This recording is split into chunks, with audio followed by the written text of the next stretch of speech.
Rwanda, I'm told, passed some law which said the so-called Banyamulenge are not Zaire citizens anymore. This was a change. That first, at independence, they were regarded as, I think they were regarded as citizens.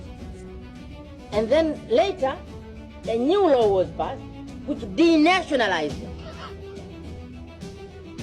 The Banyamulenge are not immigrants to Zaire. They're not. The kingdom of Rwanda was partitioned between the Germans and the Belgians. And the Belgians took a part of the kingdom of Rwanda, the traditional kingdom of Rwanda, with the people. So when we say respect that border, which was agreed between the Germans and the Belgians, we must also be saying respect the people whom you receive under that partition. You can't turn around and say, we no longer want you. You are no longer citizens of our country. What are you going to do? Are you going to return them alone, or you return them with the piece of land? You can't say go home. Home where? We couldn't in Tanzania get fed up with the Maasai and say the Maasai go home to Kenya. Kenya is not their home. These are Maasai of Tanzania. And my friend Moi can't, for some reason or other, get fed up with the Maasai of Kenya and say go back to Tanzania. That it's not back to Tanzania. They've never been in Tanzania. They've always been there. Their country was partitioned between the British and the Germans. And part of them went to Dosho, East Africa, and part of them went to British East Africa. They are Kenyans. They're not Tanzanians. And our Maasai are Tanzanians. They're not Kenyans. As heads of state, in a meeting, we asked M23, the people in there, are they Rwandese or they are Congolese? And DRC said, these are Congolese. End of question. So if these are Congolese, how does it become a Rwanda problem? Or why is the question, you support M23 or you don't support M23? First of all, what is M23? M23 is an organization born in and out of Congo. That's number one. Number two, these are Congolese. And you will hear even Congo admit it. Now, why do they exist? Why are they fighting? Why do they have arms? Is another question.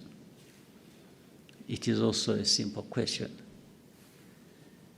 They exist because they have been denied their rights as citizens of that country. They are called Tutsis of Rwanda. Fine. But then you need to be educated also a little bit about history. We have Rwandan communities in Congo who are Congolese, and by the way, these are not just Tutsis, it is the same social structure of a country that is also there in Congo. Like, in fact, we have other neighboring countries where they are, but they are citizens of those countries. We have 100,000 people originating from this community, 100,000 who have been living here in Rwanda in refugee camps for the last 2 decades. Why? Because they are being uprooted from their ancestral homes, persecuted, and sent across. In fact, there are more in Uganda. There are 300, there's 100,000 here, there are hundreds of thousands there in Uganda, more numbers. So M23 is born out of that situation. That's why I asked the question. I said, well, why wouldn't anybody else, why are we being accused as Rwanda of supporting M23? And I'm saying even those who accuse us, actually I should accuse them of not supporting M23 because it is as if they agree with the injustice that is being done to this community. Otherwise, if you didn't agree with that injustice, you would be actually raising questions. Why these people of M23 being treated like this? Why are we having 100,000 refugees here in Rwanda?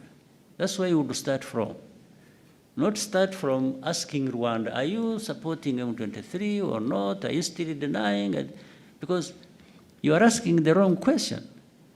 The issue is not whether anybody supports M23 or not. The issue is, what is actually the problem of M23? That's the question you should have asked, in fact. What is the problem? What is this thing called M23? Are they human beings? Are they this? Are they Rwandans? Are they Congolese? Are they that? Why? Why do they exist? Why do they even have arms and are fighting in their own country? This is the right question that I should be asked. So whether Rwanda supports or associated in any way is actually immaterial. It is irrelevant to the question. Or even you, if you want to educate yourself or educate the public, the question should have been simple. Ask me, by the way, what do you understand the M23 to be? What is it? That's a fair question. That's the one I would wish to be associated with rather than whether I support or not support. But M23 is really a political problem which can be solved by discussion. Because I don't see the big problem there now, because these M23, I don't think they're asking for big things, sharing power or what. No. I hear they are talking about, I have asked them to send me their minimum demands. Yes. What are you demanding? Demand.